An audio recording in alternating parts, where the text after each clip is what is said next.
হাসান বসরি রহমতুল্লাহ আলাইহির সময়ে এক শহরে একজন যুবক ছিল। সে ছিল নেশাগ্রস্ত, গুনাহে ডুবে থাকা এক পথহারা মানুষ। সবাই তাকে ঘৃণা করত, দূরে থাকত। কিন্তু তার একজন মা ছিল, যিনি তাকে কখনো ছেড়ে দেননি। দিনের পর দিন, রাতের পর রাত মা আসমানের দিকে তাকিয়ে দোয়া করতেন, হে আল্লাহ, আমার ছেলেটা পথ হারিয়েছে, তুমি তাকে ক্ষমা করো, তাকে হিদায়াত দাও। আমি তো তার মা, আমার দোয়া তুমি ফিরিয়ে দিও না। হঠাৎ একদিন খবর এলো ছেলেটা মারা গেছে। শহরের মানুষ ছুটে এলো, কিন্তু কেউই জানাজা পড়াতে রাজি হলো না, কারণ তাদের চোখে সে ছিল এক মাতাল, এক গুনহগার, এক নষ্ট জীবন।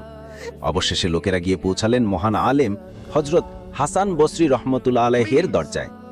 তারা বলল, হজরত, এই ছেলেটির জানাজা পড়িয়ে দিন।